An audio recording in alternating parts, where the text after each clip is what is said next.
Yo, ladies and gentlemen, welcome to another episode of Urban Notes Podcast with your host, Ron. Today we have a special guest. Yes, ladies and gentlemen, we have a special guest all the way from New York, and I'm talking from the dirty down BX. You know the vibes from the Bronx, native owned. I got a special friend who is not only he's a filmmaker, but he is an entrepreneur in his own right, ladies and gentlemen. So today we have somebody who's a filmmaker. I mean, he's an author, he's a poet, he's a monarchist. Man, Lord and gentlemen, we got Bam. What's going on, Bam? How you feeling What's this morning? up? It's first of all, I just want to say it's a pleasure, and I'm really excited, and I'm down to talk about whatever, man. Bam, bam. So let's get right into it, ladies and gentlemen. This gonna be a sit back, relax, cause this gonna be an enjoyable conversation. So Bam, let's get straight to it. So Bam, you're a filmmaker, you're an author, you're a poet, and a marketing artist. So how do all these different identities connect to who you are at the core? Okay, so I'd say at the core of it all is like it's my faith. I think that's the most important thing, right? So, I'm a Christian, but I'm a new Christian. Um, Oh, yeah, so I was brought up in the Christian environment, but I did stray away for like 15 years. right. And, once I found Christ again, I felt the need to express beauty in every way I Mm, can. I would say I'm addicted to beauty. So, whether it's in the form of poetry, whether it's in the form of writing literature, writing a movie, filming something, taking a picture of something, right.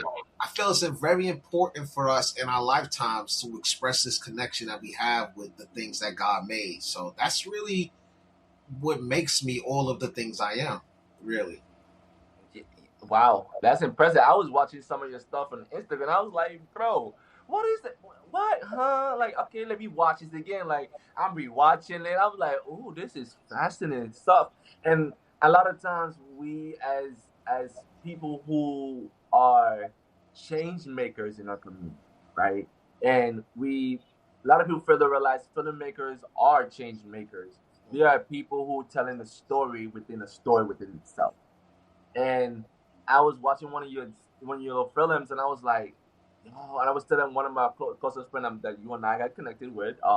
Shout out to Malcolm, who's everybody know him as That's my Flacco, brother. Yeah. definitely from the big down Bronx as well. So I was like, yo, Flacco, like, bro, this dude is fire. Can I follow him too? He like, yeah, follow him right now. Here you go. Yeah, And I was yeah. like, okay, cool. And I love one of the most I want people to understand in this conversation is like who Bam is outside of all those things. And like Yeah.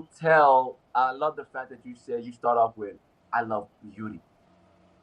Because a lot of people think beauty is cosmetic. People think beauty is plastic. People think beauty is you have to change yourself to be beauty. And the way you use the word beauty in all the projects you have done was so remarkable that I was like, he's redefining what beautiful look like. He's redefining what blackness is. And I was like, okay, let You me know, let me tune in a little more. I'll share this quote I heard about beauty. It's from this a priest, Robert Barron, I think his name is, Mm. and he said, "Beauty is a burning bush. It's something that brings you closer to God." And he Ooh. talks about how like when things are truly beautiful, you don't want to touch it. Yeah. It's like you go to a museum. You just know not to touch that stuff. So it's kind of Right. like, yeah, that's kind of what I'm trying to do, honestly, is express that. And at the root of it, it comes from a place of, I would say, like an insecurity, to be quite honest with you. Mm. I think back to when I was in seventh grade. So I was living in the Bronx, Castle Hill. And, Okay, shout out to Castle Hill. yeah, that's a really rough area. But I had gotten a scholarship to a school called Rod Country Day School up in Rod, New Mm. York. So I had to go to. It took me like 2 hours to get to school every day. I had to take the 22 bus all the way across town. All the way, that's a far Yeah, distance. and then the Metro North, and you know, I remember I had a class. It was a photography class, black and white, 35 millimeter cameras. we had to develop our own film, like the whole nine, you know. And it was something I could do. I was good at, but you know this. And I want to bring up Malcolm in a few, but I was ashamed to take pictures of where I was from because I'm going Mm. to school. The kids' parents are millionaires, billionaires. You know, I'm on scholarship, public housing. You know, like, Right. you know. So it's like we, you know, and I think about that a lot. And I remember just one day, just like saying "fuck it" because I had an assignment due, and I was like, "My mom not gonna let me go to the city just to take pictures." So I just took pictures. What I thought was like the nicest areas of like that whole Soundview section, and you know everybody loved it. You know, and it really opened my eyes on what beautiful was, and that's why I got to give a shout out to Malcolm because he's made a.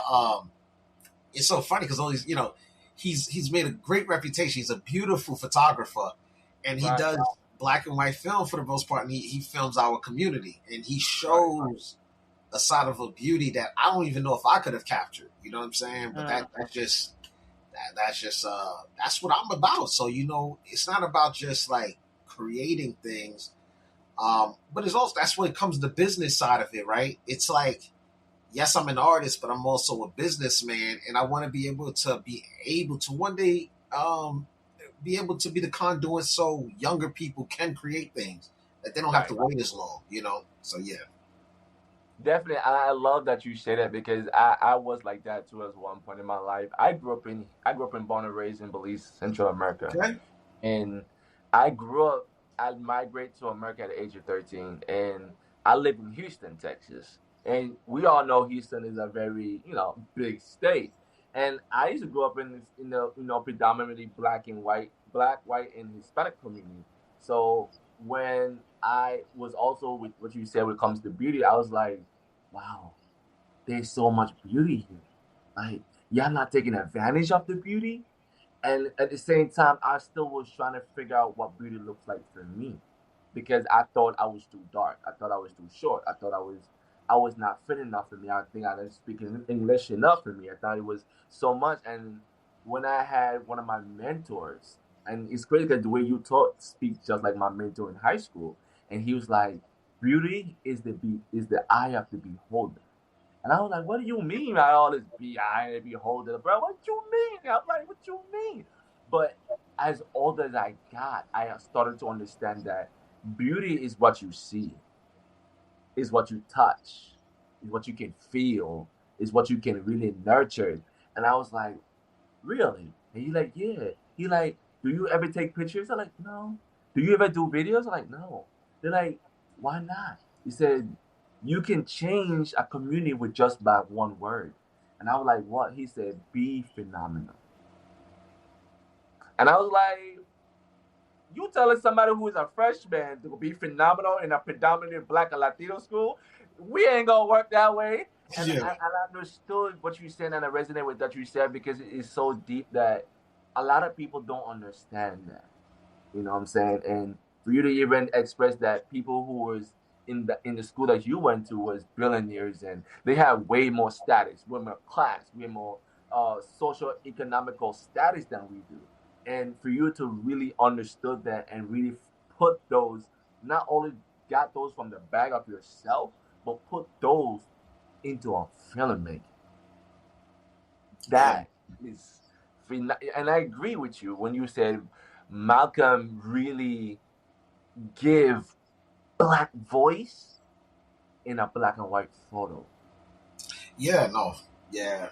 He, We he, grew he up. captured what we would thought, oh, that's just a homeless person drunk. Oh, that's just this. But when you look past what you see, we really understand what you don't see tells a lot about it. And I was like, okay, Flacco, I see what you did there. I'm gonna start doing a photographer too. I need to start seeing, and I love that because the next question I'm gonna ask, because you kind of started that conversation with the next question I was about to ask. Is like, so like you were saying as a filmmaker, right? So as a filmmaker, what stories are you most passionate about telling, and what message do you want people to leave with after they're watching your work? Because you got craftsmanship and you have like Lee Daniels mentality. So what you when people watch your art and watch your movies, like what takeaway are you trying to give the young generation? Because you said earlier that you've spoken to the young people, the young entrepreneurs, the young ones that are still trying to figure out a way. So what you want them who are listening right now, what you want them to know? Well, first off, one of the goals of the art I make is, my goal is to punch you in the face and then hold up a mirror Mm, so you can see yourself bleed, right? right. And I say that because, like, the average person is no better than the worst character I can create. Ooh. And the fact, a lot of the worst characters I create come from the worst sides of myself.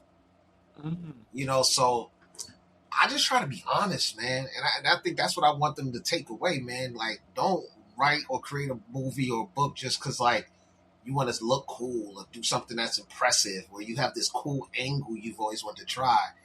Like, nah, you got to tell a story that if you don't tell, you feel empty. So, Mm. like, these stories, they come from so many places. I could be watching a murder mystery on YouTube. I could be reading an old novel. Have a bunch of old novels just sitting around over here, actually. We got a little library behind me. That's what that little bookcase Yeah, is. But, same as well. Same as yeah, so, but ultimately, the goal is to let people know that they can forgive themselves. well. Mm. No matter how, no matter how despicable you are, that you know, it just like you have a chance in life. So even when it's a comedy, there's a little bit of pain in there. So I just try to make films that I like too. That's another thing. I like to make films that I like. So I like fun action. I like a little violence. So there's always like an element of that. And I was inspired, by Quentin Tarantino as much as I was Mm. inspired by the author Fyodor Dostoevsky. I was inspired by men like Anton Fuqua. I think that's his name. Okay. That's Shout my guy. I out. really love his work. As much as I was inspired by, let's say a Victor Hugo. So, the thing is this, right? I look at it from a grand scale, and the work I do today, it makes things easier for tomorrow for a bunch of other people.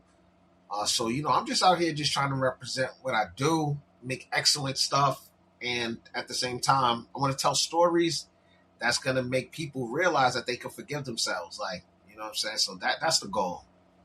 Oh, I love that. It's crazy because I must say something, ladies and gentlemen, that I haven't said in years.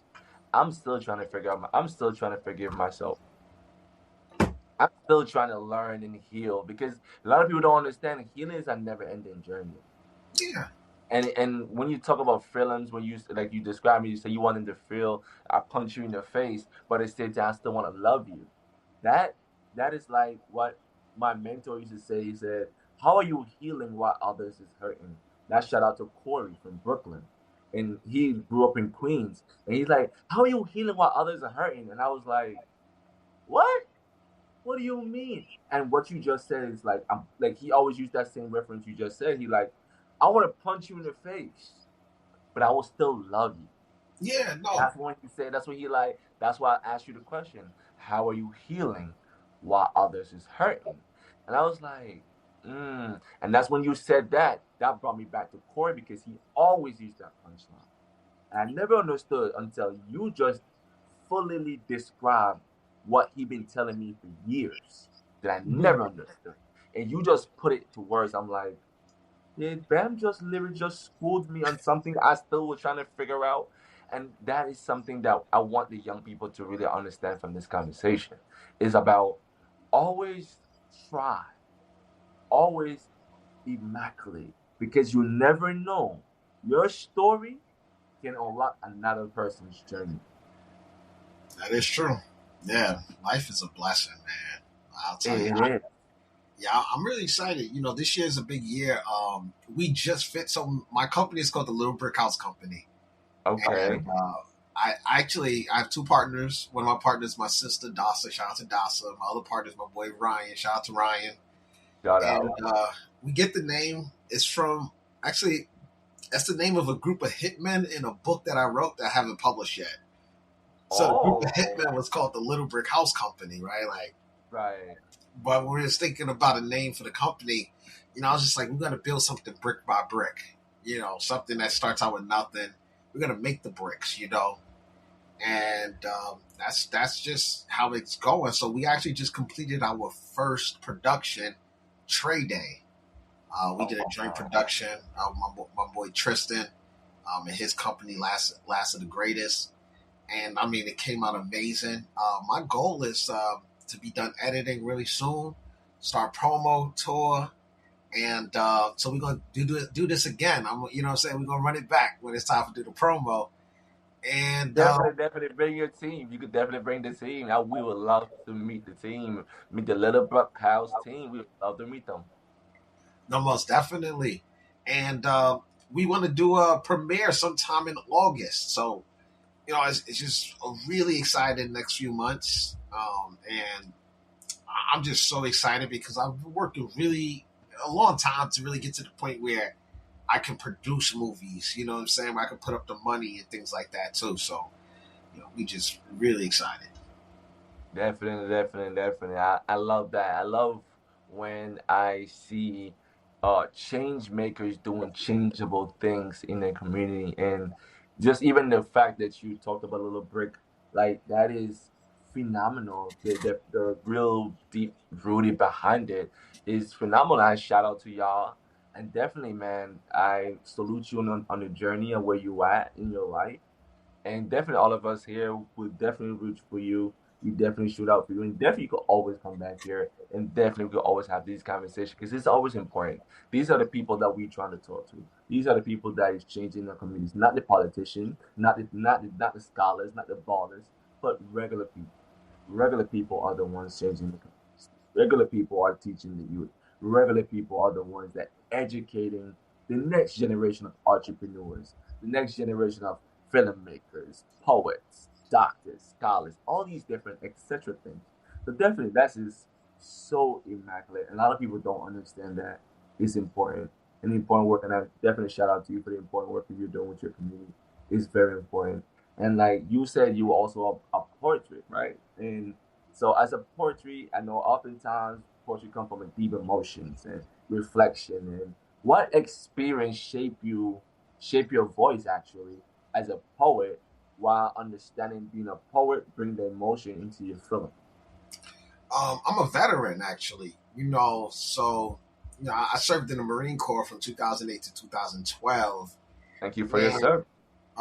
thank you, man. And my poetry actually stems from that, like from the emotions, and going overseas, fighting an engagement, just learning about the the beauty of war in ways that no one will really admit, right? Because it's so popular today to say like war is hell, and it is, right? But there's also beauty in it. There's also a high sense of romanticism, right? Like you're Right, away, you're longing for love and things like right. that. So it really got me to thinking about just why was romance and love so pure when times were more violent. Mm. Like in the olden days, you hear about the knights, and then they have their dames, and and it's like, and as I learned more and more about the nature of man and how like we're just like every man needs a dragon to kill. Right, You know what I'm saying? Every man needs a dragon to kill. We need a dragon because we need to prove ourselves first to right. ourselves. You know what I'm saying, and then to the world. So that's what inspired me to write poetry. So like a lot of my poetry is like I would say it's like very classical. It's like romanticism. It's like modern-esque. I'm also working on an epic poem. It's really nuts. It's called "This One at Last," and Ooh. it follows some 17th century colonial American setting, but it's very very fictionalized. It's like mythology, but in poetry form. Mm. And I love that you talk about mythology and talk about the older times because in today's world, right, monarchy is often misunderstood Oh and criticized, right? And so, with that being said, like, what drew you towards American monarchianism, and what does it really truly means to you? Why you call yourself that? Oh man, honestly, yo, this is actually the first time I've ever had to answer this. So, this is an exclusive. All right, so I love this country, the United States of America. As unpopular as it may be today, and everyone just like to rag on America, but I've always loved America. I was a little kid. I went to the Marine Corps because I love America. And almost every decision I've ever made was because I've seen myself in many ways aligned with this country. When the country's well, I'm well. When it's not, I'm not. Mm-hmm. And that's a certain type of dedication that I've always sought in other people. And I'm throughout my political inquiries throughout time, I've grown to have a very conservative outlook on life, and I'm not talking about like Republican because Right, that's what people think when they think of conservatism. I'm thinking right. of like just the core conservation of things. Like, and when I think of conservatism, I think about my ancestors, right? Like, Mhm. am I living up to their standards? Right, You get what I'm saying? So right, I started seeing just how divided this country is, and just studying world history, and you quickly realize that about 99% of human history, people lived under some type of monarchy. right, And, everything, well, I mean, 99% of, civilized history, but right, what I mean by that is like, when you look at the pyramids, that was done for the pharaoh, the monarch, right. and Definitely. there's a certain amount of responsibility. When people think of monarchy, they think of just God with a bunch of power telling everybody what to do. But I don't Right, think that. I think it's about somebody who's the embodiment of their nation, a great right, king. I always say that a king looks at a nation and he looks at the soil as his flesh, and the right. rivers are his blood. And a good king would never flee his nation, to escape freedom. He would go out in the streets, Ooh, and I think if we had something like that, and I'm not saying we get rid of in all forms of democracy, but we do need a unifying figure, a unifying family who is willing to sacrifice everything for his people or her people. And I just believe, all those people think, that it can't work. Well, I say, well, why did it work so long?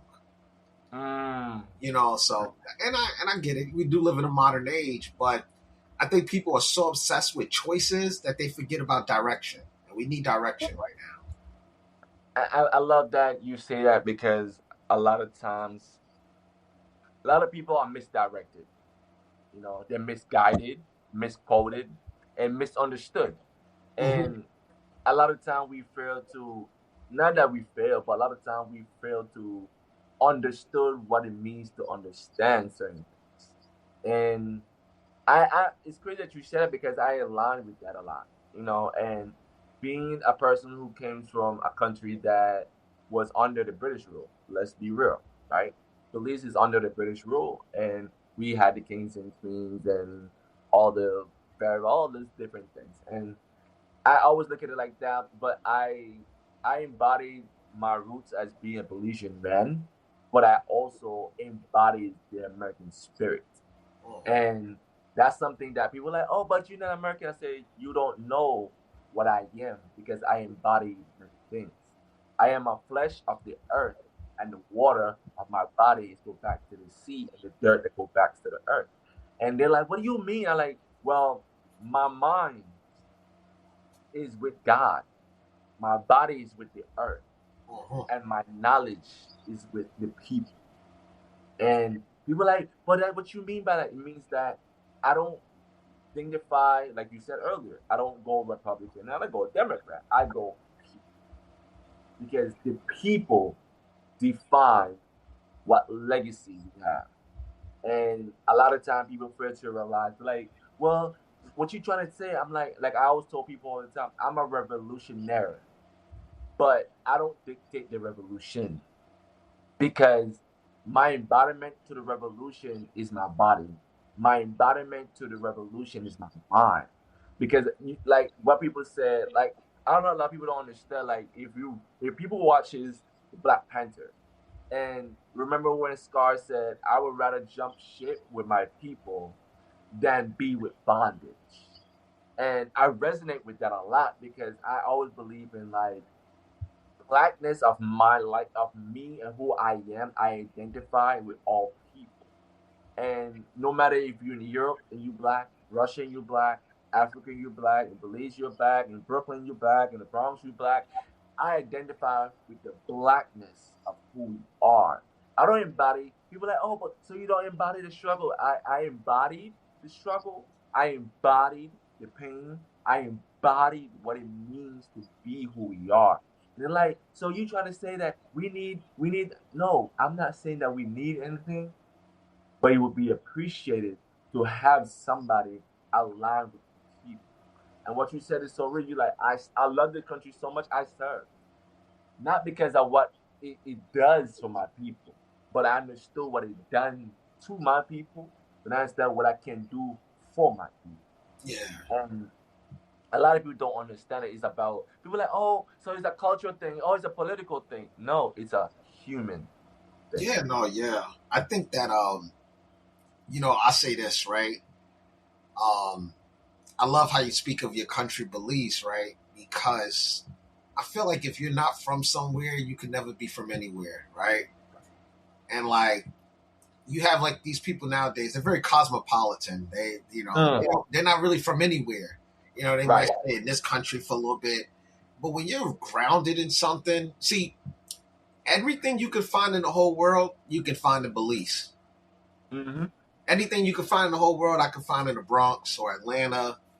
It's about having roots, and that's why, honestly, that's why I speak for. I speak for the people who are rooted, for the people who might not like be like the coolest, but they have foundation. They're going to last.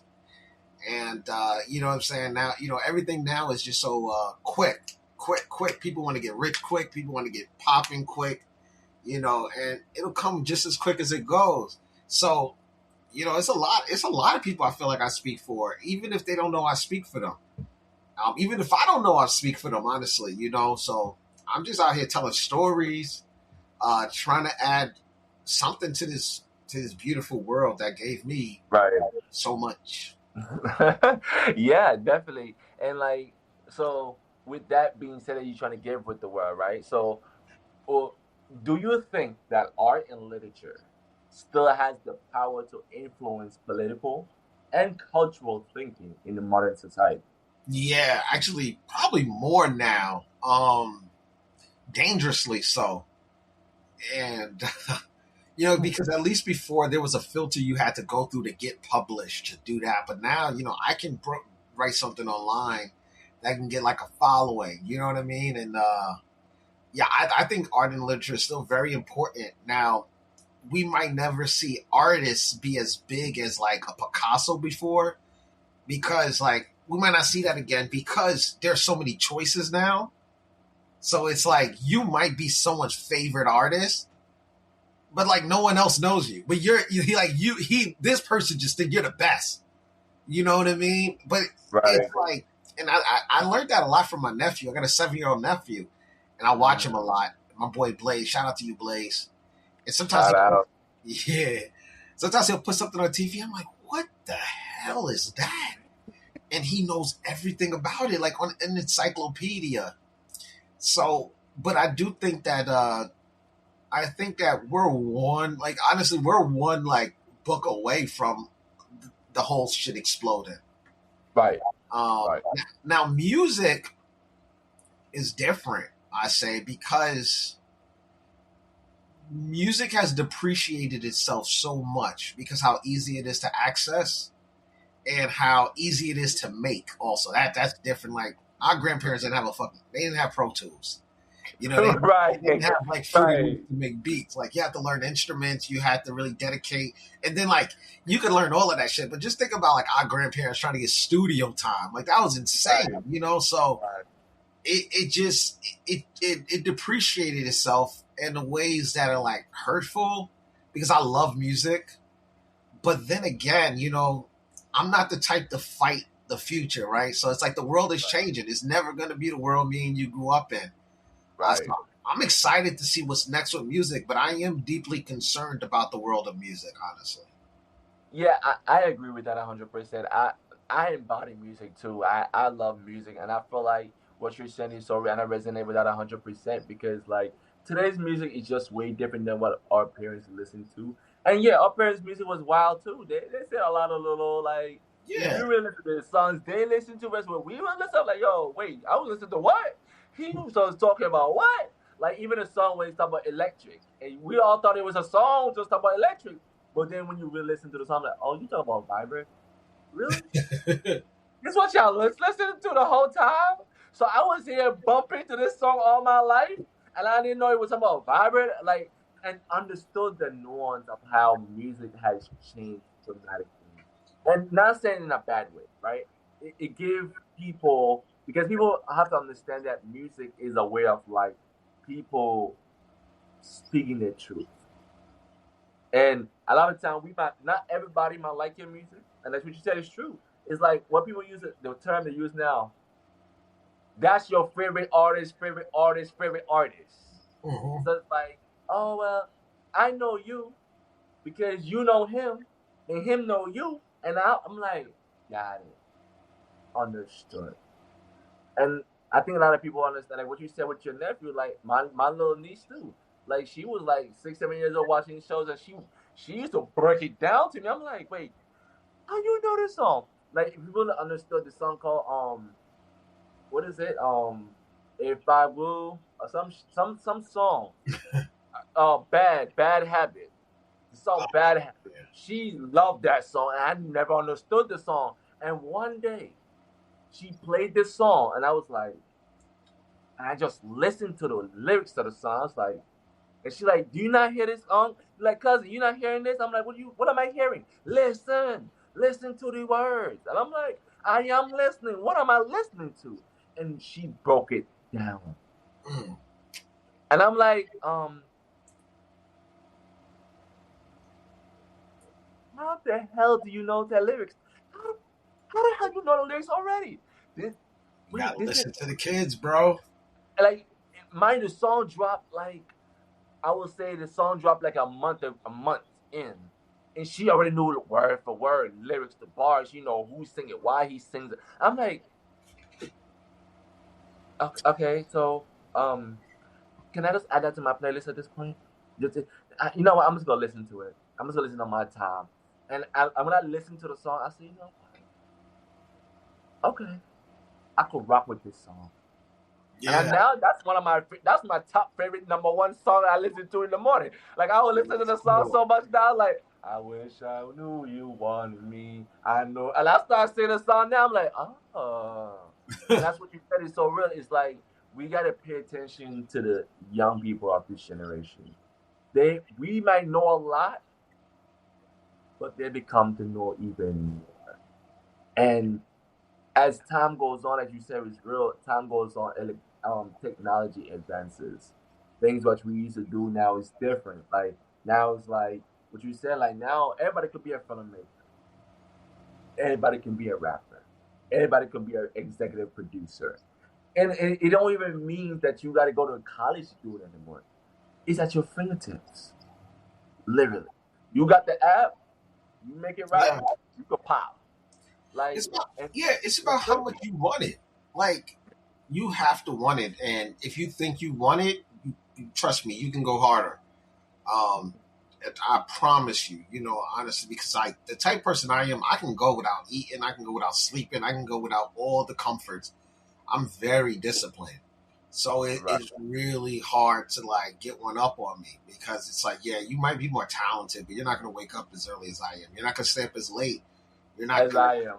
yeah, Right. you're not going to obsess. You're not going to read the Right. book 3, 4 times, you know. And it's just a manipulation of your good and bad traits, right? So it's like you gotta maximize your good traits, but the bad traits you have, they have some currency to them too. Hmm. Shit, like I'll be honest with you, like I feel like I'm kind of cutthroat when it comes to business. I'm not gonna lie, like I am too. because like yeah, like it's just like we're grown, and Right. I'm always gonna try to maximize my profits, and I expect you to do the same. We're gonna meet in the middle, like gentlemen, gents, you know what I'm saying? But Right. I feel like some people are so sensitive about these things like business and stuff like that, and they and that's and getting back to the kids, like we're doing these kids an incredible Right. disjustice today, or injustice. My bad. We're doing these kids an incredible injustice today, namely because we're allowing them to live in the fantasy too long. And Right. I'll explain the fantasy. The Definitely. fantasy is that you're special. The fantasy is that you're gonna make it.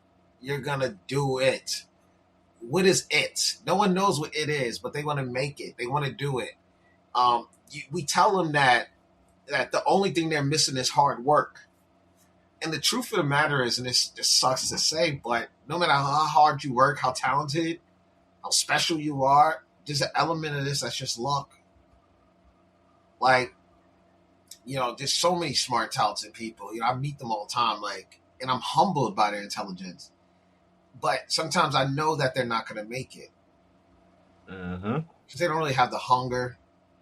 It don't matter as much to them. They let shit slide, And I'm just They sitting don't here. have the tenacity or the integrity to really maximize their potential because they don't have, a lot of them don't have the proper tools to maximize their potential. A lot of them don't have that support from their family and friends to maximize that potential as well. So it's kind of like, and he's right because you kind of like give him the spoon, but at the same time, it's like you're not feeding them the food. You just give them a spoon with nothing on it. So it's Yeah, like, yeah, you do something with the spoon. Okay, what I'm supposed to do with this spoon? Just not. What you want me to do? Tap? What you want me to do with I call it the integrity of grit, right? So it? it's like it's a two-part thing. It's one to have the knowledge to know what you need to do, but then have the integrity to actually do it. Right. I know so many people with the perfect plan and they still planning. You know what I'm Yeah. saying? And it's like, yo, I'll tell you, like, just you can't be afraid. Don't give a damn what nobody. Yo, I hate when people tell me what someone else did and why that's gonna work over what I'm thinking. I'm just like, dude, you don't even know what I'm trying to do, you know? And it's like that's the key. So I tell people, man, don't be getting caught up in the world, man. It's like, yes, you want to understand what's going on out there, but there's a part of you that if you really want to be great at whatever you do, there's a part of you who have to be comfortable being alone for long periods of time. Right. And as a writer, I've spent hundreds of Ooh. hundreds, probably 1,000+ hours alone writing, straight up. Yeah. And it's crazy because I am too. I'm writing too, and I was like, oh my god, this writing is so boring, but I have to do it because if I don't do it, nobody else will.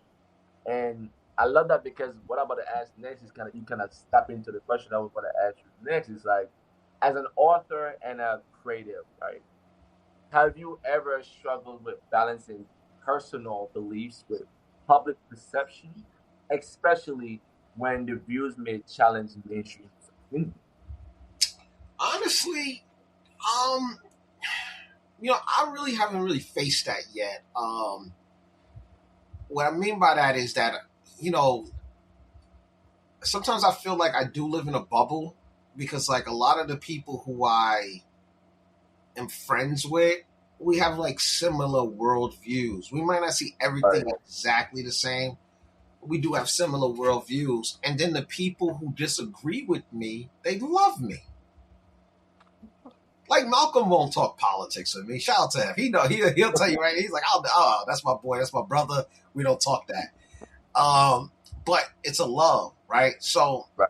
I think people give me the benefit of the doubt. So even when they challenge me, it's humbling to be challenged, especially when you put something out there. Like I wrote a book called Afro Aristocratica on the concern of the black gentleman, and I'm making some very Like I'm making some statements that is very controversial about the conditions of the black man, the future of the black man, and our history, right? But at the same time, like I believe that I was telling the truth as far as I knew it, so I could Right. live with that, and I also could live with being wrong because I only know but so much.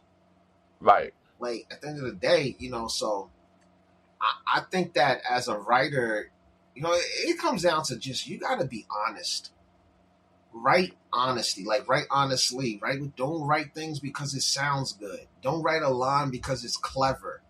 Write that shit because you mean it, and you'll never Hmm. go wrong. You know, I'm Hmm. dead ass. I'm dead ass. Yeah, and that's some point because I love that you said that because I am the same way. I challenge patriarchy a lot. I challenge the hyper masculinity of a man a lot. I challenge the gender roles. Like when I write, when I talk, I really challenge those things. And people like, you can't be saying that. No, no, no, no, no.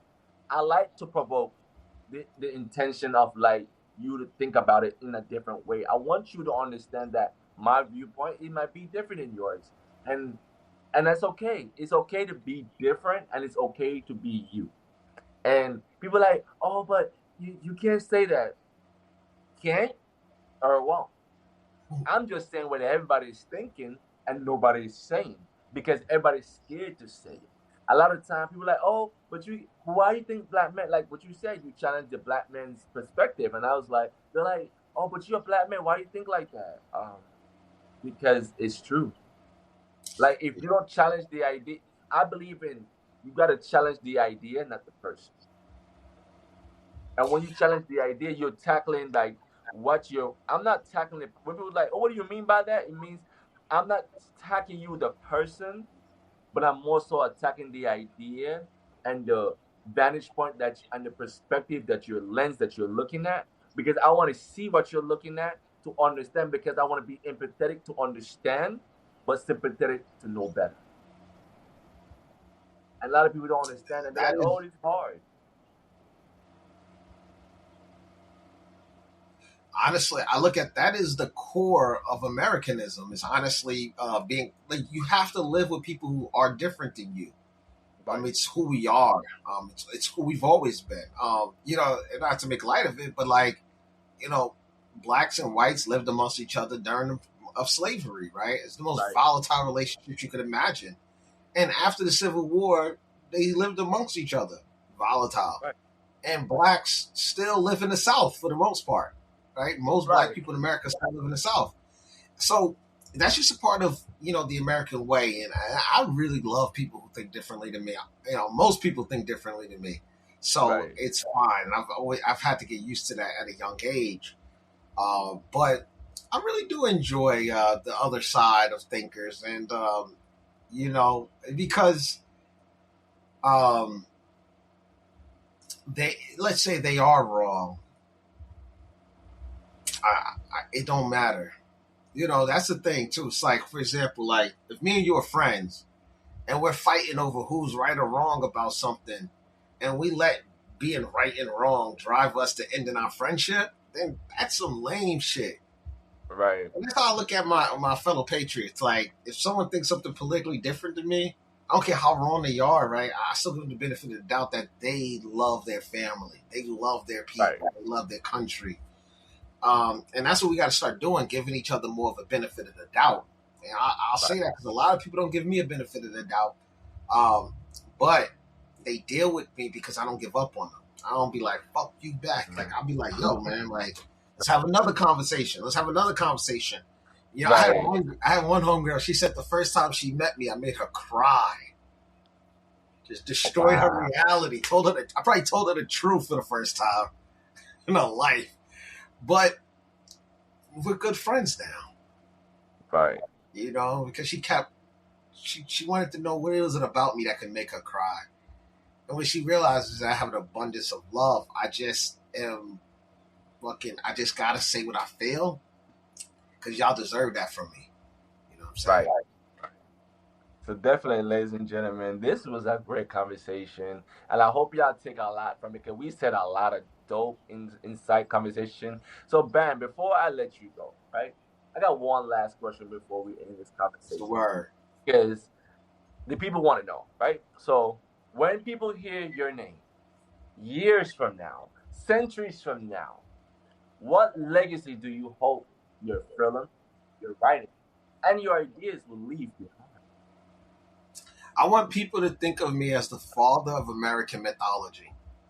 Oh, Yeah. okay. And oh, man, Yeah. you had big pictures with that because it. I see the nuance of what you said, and I think a lot of people understood what that means, but eventually they will eventually what that means. So, Bam, I want you to tell the folks that where can they find you? Yo, you can find me on Instagram. It's Bambu, Bambu, two, the number two, Bambu. So Bamboo to Bamboo. Also, I'm on TikTok, Bambuski, Bambuskii. Right now, that's the best place to find me.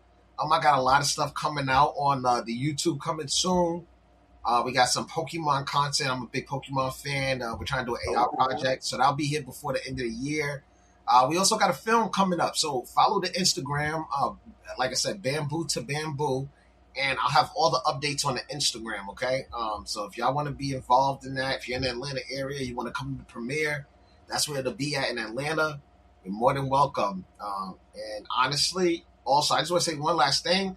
On Monday and Wednesdays, like tonight, we have Bible studies 9 till. It's a black Bible study, so we never the know. black that go for a minute. But it's 9 Eastern, and I also welcome y'all. So if y'all interested, just hit me up on my Instagram, and I'd love for y'all to come join me in worship. That's it. Definitely. You hear it first, ladies and gentlemen. You hear it first right here at Urban Noise Podcast. Yes, and he is a lot of insight that was dropping today. So, ladies and gentlemen, if you haven't favorite him now, make sure you tap in with a tap in at Bamboo Bambu number two Bambu. Make sure you tap in with a tap in. Thank you, Bamboo, for everything. And Man, shout no, out to the thank mom. you. Shout out to everybody. And ladies and gentlemen, if you already know the vibes, make sure you subscribe and make sure you tune in with your friends. Tell your family, tell your brothers, tell your sisters. Definitely tap in with a tap in. Thank you, Bam. Ladies and gentlemen, peace and love. All right, peace and love, my brother. One. Yes, sir.